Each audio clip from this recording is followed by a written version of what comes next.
बिस्मिल्लाहिर्रहमानिर्रहीम। नाज़रीन मोहतरम अस्सलामु अलैकुम वरहमतुल्लाहि वबरकातुहू। नाज़रीन मोहतरम, आज हम समाअत फरमाएंगे कि माह रबीउन नूर शरीफ की आमद है। हर तरफ जो है महाफिल का एक सिलसिला होता है, जुलूस का सिलसिला होता है। तो इसके कुछ आदाब आपके सामने बयान करने हैं, कुछ महाफिल के हवाले से ज़रूरी बातें बयान करनी है जिसको लोग बुनियाद बनाकर जो है अहले सुन्नत व जमात को बदनाम कर रहे होते हैं। तो हम शरीयत मुताहरा की रोशनी में आप हज़रात के सामने बयान फरमाएंगे। सबसे पहले इस बात को जहन में बिठाएं, नबी करीम सल्लल्लाहु अलैहि वसल्लम की सना बयान करना ये एक उम्मती के लिए सआदत मंदी है। याद रखें, हर मुसलमान हुजूर का सना खा है। अब हमारे यहाँ नात खा, सना खा उसे कहा जाता है जिसकी आवाज़ सुरीली हो, जिसकी आवाज़ प्यारी हो, जो है तर्स में पढ़ता हो, तरन्नुम में पढ़ता हो, तो उसको नात खा के लक़ब से याद किया जाता है।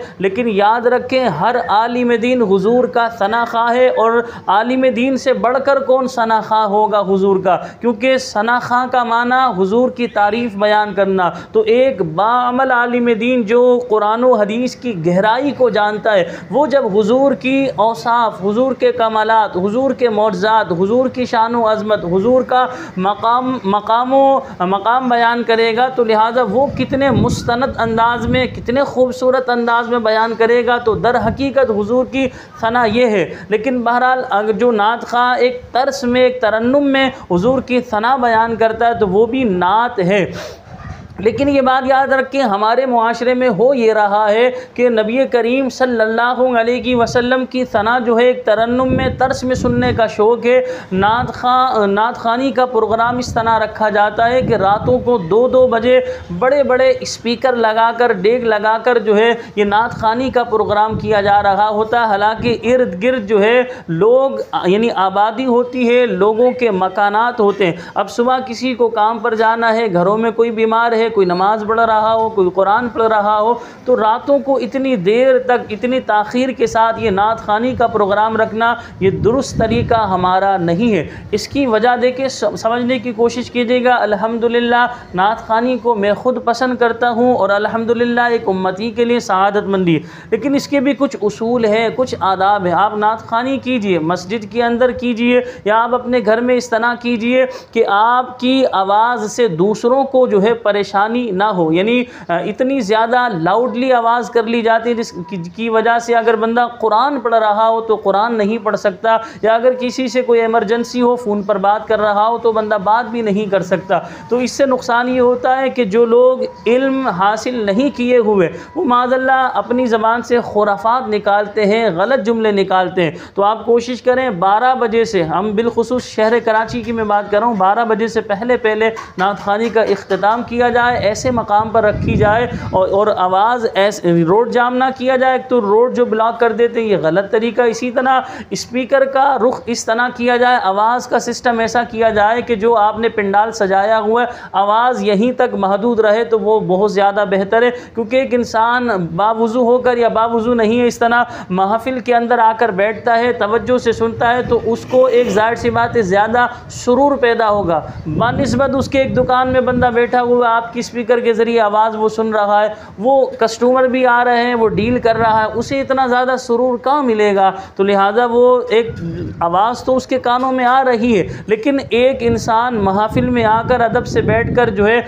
अदब से सुनेगा तो उसको ज़्यादा सुरूर मिल रहा होगा। तो बहरहाल आवाज़ का सिस्टम ऐसा किया जाए कि जो है वहीं पिंडाल तक रखी जाए, तो ये बहुत मुनासिब है। इसी तरह ज़्यादा रात तक ना पढ़ी जाए। इसी तरह ये भी याद रखें, ज़्यादा रात तक करने का एक नुकसान ये होता है, लोग फ़जर की नमाज़ को छोड़ देते हैं। तो फ़जर की नमाज़ क़ज़ा करना या नमाज़ क़ज़ा करना ये गुनाह कबीरा है। तो नात खानी एक मुस्तहब अमल है, एक मुस्तहब की वजह से आप फ़र्ज़ छोड़ेंगे तो ज़ाहिर सी बात है अल्लाह के हुज़ूर आपकी पकड़ होगी, कल क़यामत वाले दिन आपकी पकड़ होगी। बाज़ लोगों का नज़रिया ये होता है कि अगर हमने हुज़ूर नबी करीम सल्लल्लाहु अलैहि वसल्लम की महफ़िल की की यानी कि नात ख़ानी की जो ये महफ़िल होती है इसमें शिरकत कर ली, तो लिहाजा वो लोग ये समझते हैं अगर अगले दिन फ़जर पढ़ी या नहीं पढ़ी, या हमने नमाज़ें पढ़ी या नहीं पढ़ी, बस बख्शिश का टिकट हमें मिल गया, हुजूर हमसे बेहद खुश होंगे, हुजूर हमें सीने से लगाएंगे और कहेंगे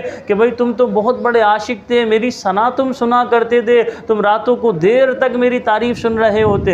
हुजूर अलैहिस्सलाम इस बात से खुश नहीं होंगे बल्कि इस बात से खुश होंगे, हुजूर अलैहिस्सलाम ने फरमाया कुर्रतु ऐनी बिस्सलाह, नमाज मेरी आँखों की ठंडक है, नमाज में मेरी आँखों की ठंडक रखी गई है। हुजूर अलैहिस्सलाम नमाज से बेहद मोहब्बत फरमाते, कुरान से मोहब्बत फरमाते। हुजूर ने ये तालीम दी अपनी ज़ात से किसी को तकलीफ़ ना दो। ये रोडों को ब्लॉक कर देना, चलो कहते हैं शादी ब्याह के मामले में भी तो ब्लॉक करते हैं, तो भाई वो भी गलत है। इसी तरह कोई फंक्शन का एहतमाम करे, रोड ब्लॉक करे, वो भी गलत है। तो आप तो जाहिर सी बात है एक जो है बाबरकत महफिल का एहतमाम कर रहे हैं, उसमें आप शरीयत को फॉलो नहीं करेंगे तो फिर कहाँ फॉलो करेंगे। तो हुजूर नबी करीम सल्लल्लाहु अलैहि वसल्लम इस बात से हरगिज़ खुश नहीं होंगे कि हुजूर की उम्मत को परेशान किया जाए, रोड ब्लॉक कर दिए जाए, आने जाने का रास्ता ना हो। इसी तरह बड़े बड़े स्पीकर रख कर जो है आज़ानें हो रही हैं, लोग घरों में सो रहे हैं और मरीज़ हैं, उन्हें आप अजियत दे रहे हैं, तकलीफ़ दे रहे हैं। हुजूर इससे खुश नहीं होंगे।